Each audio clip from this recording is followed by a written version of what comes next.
Welcome to ETV prime. కూటమి ప్రభుత్వంలో చాలా అపచారాలు జరుగుతున్నాయి గుళ్ళ దగ్గర అనేటువంటిది మనం చాలా సందర్భాల్లో చెప్పుకున్నాం. తిరుమలలో అయితే అనేక ఇన్సిడెంట్స్ జరిగాయి.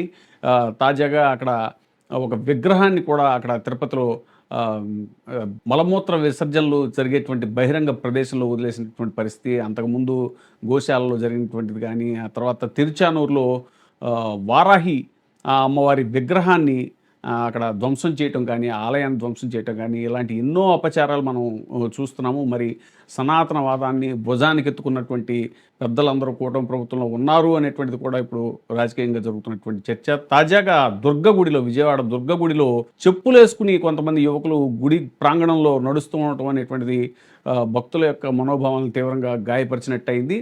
ఈ దృశ్యాలు ఇప్పుడు సోషల్ మీడియాలో చక్కర్లు కొడుతున్నాయి. ఇది చాలా అపచారం అది. దీని పట్ల మరి దుర్గగుడి అధికారులు ఎందుకింత నిర్లక్ష్యం వహించారు అనేటువంటిది కూడా హిందూ సంఘాల నుంచి, భక్తుల నుంచి తీవ్రమైనటువంటి ఆగ్రహావేశాలు వ్యక్తం అవుతున్నాయి. అయితే ఇలాంటి అపచారాలు జరిగిన తర్వాత వాటికి ఏదో వివరణ ఇచ్చుకునే ప్రయత్నం చేయటం, ఆ డ్యామేజ్ జరిగిన తర్వాత నష్ట నివారణ చర్యలు చేపడతాము అని చెప్పుకోవటం కాకుండా, అసలు ఇలాంటివి జరగకుండా, ఇలాంటి అపచారాలు జరగకుండా ముందస్తు జాగ్రత్తలు ఎందుకు తీసుకోవట్లేదు కూటమి ప్రభుత్వం అనేటువంటిది ఇప్పుడు వస్తున్నటువంటి ప్రశ్న. ఈ ప్రతిసారి కూడా ఇలాగ తప్పించుకునేటువంటి ధోరణిలో కూటమి ప్రభుత్వ పెద్దలు ఉంటున్నారు అనేటువంటిది ఇప్పుడు జరుగుతున్న చర్చ.